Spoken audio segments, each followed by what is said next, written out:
Welcome to line exam. तो आज हम पढ़ेंगे भारत का राष्ट्रीय आंदोलन। इसको हम 3 चरणों में पढ़ेंगे, यानी प्रथम चरण 1885 से लेकर 1905 तक चला था। फिर जो राष्ट्रीय आंदोलन का द्वितीय चरण चला था वो 1905 से लेकर 1919 तक, और जो तीसरा चरण था वो 1919 से लेकर 1947 तक। तो हम इस लेक्चर में पढ़ेंगे प्रथम चरण 1885 से लेकर 1905 तक। तो आइए इसके इम्पोर्टेंट फैक्ट हम पढ़ते हैं। तो भारतीय राष्ट्रीय आंदोलन का जो प्रथम चरण की मुख्य घटना हुई थी वो 1885 में हुई थी, जब भारतीय राष्ट्रीय कांग्रेस की स्थापना की गई थी। तो भारतीय राष्ट्रीय कांग्रेस की स्थापना कब हुई थी? 1885 में। अब देखते हैं हम आगे भारतीय राष्ट्रीय कांग्रेस के बारे में। इसकी स्थापना हुई थी दिसंबर 1885 में, भारतीय राष्ट्रीय कांग्रेस की स्थापना। और जो इसके संस्थापक और इसके पिता जिनका नाम है ए.ओ. हुम, यानी जो भारतीय राष्ट्रीय कांग्रेस के संस्थापक कौन थे? ए.ओ. हुम थे। इनका पूरा नाम था एलन ऑक्टेवियन हुम, और ये स्कॉटलैंड के निवासी थे, और ये जो राजनीतिक सुधारक और पक्षी वैज्ञानिक थे। अब याद रखिए कि ए.ओ. हुम के बारे में कि इन्होंने कांग्रेस की अध्यक्षता कभी नहीं की थी, ये सिर्फ कांग्रेस के महामंत्री रहे थे 1885 से लेकर 1907 तक। अब देखते हैं हम नेक्स्ट भारतीय राष्ट्रीय कांग्रेस के बारे में और फैक्ट देखते हैं। इसका जो प्रथम अधिवेशन हुआ था वो 28 दिसंबर 1885 को हुआ था, इसका प्रथम अधिवेशन।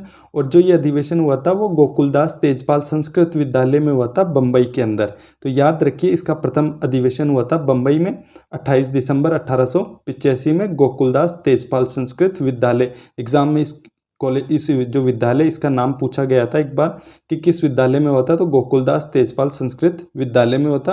अध्यक्ष हैं इनके व्योमेश चंद्र बनर्जी रहे थे। इसके अधिवेशन के प्रथम अधिवेशन की अध्यक्षता किसने की थी? व्योमेश चंद्र बनर्जी ने, यानी WC बनर्जी ने। इसके प्रथम अधिवेशन में 72 सदस्यों ने हिस्सा लिया था। तो कितने सदस्य ने अधिवेशन में हिस्सा लिया था? तो भारतीय राष्ट्रीय कांग्रेस के प्रथम अधिवेशन में 72 सदस्यों ने हिस्सा लिया था।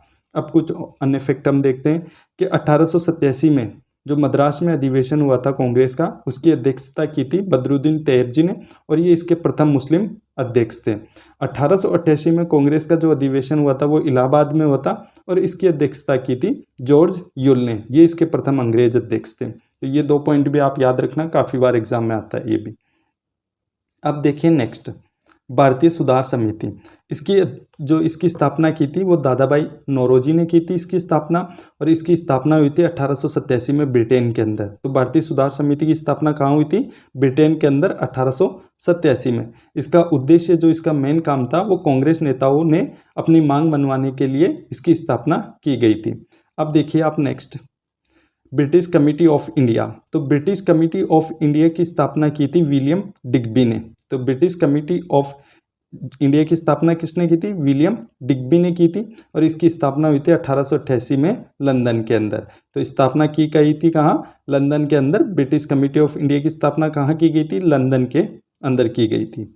अब देखिए आप नेक्स्ट कांग्रेस के गुट। तो कांग्रेस 2 गुटों में बटा हुआ था, एक उदारवादी गुट था और एक उग्रवादी गुट था। उदारवादी गुट के बारे में एग्जाम में आ जाता है कई बार, उग्रवादी गुट के बारे में अभी तक जैसे आया नहीं है, मगर ऐसे इंपॉर्टेंट भी ये नहीं है।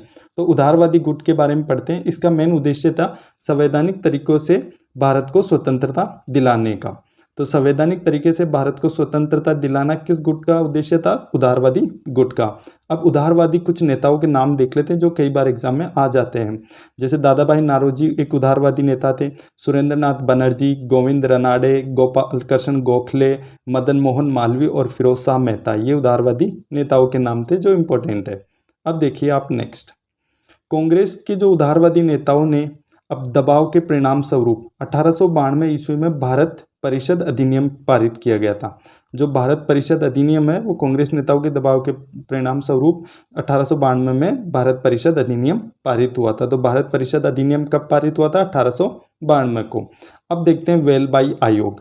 तो ये भी इंपॉर्टेंट है। तो वेलबाई आयोग की स्थापना हुई थी 1895 में, और इसका जो मेन उद्देश्य है वो भारतीय व्यय की समीक्षा करना था। ये वेलबाई आयोग का काम था। ये प्रथम चरण, जो भारतीय राष्ट्रीय आंदोलन का जो प्रथम चरण चला था 1885 से लेके 1905 तक। और अब आगे जैसे ही आगे वाले लेक्चर में हम पढ़ेंगे 1905 से लेके 1919 तक सेकंड चरण चला था भारतीय राष्ट्रीय आंदोलन का, वो काफ़ी इंपॉर्टेंट है। आने वाले 2 चरण, इसमें से ज़्यादा वैसे ये कांग्रेस का जो क्वेश्चन है वो कई बार एग्जाम में आते हैं उठ के। ये मेरा कंटेंट आपको अगर अच्छा लगा हो और आपके लिए हेल्पफुल है तो आप इस वीडियो को लाइक कीजिए और चैनल के सपोर्ट के लिए चैनल को सब्सक्राइब भी कर लीजिए। Thank you everyone.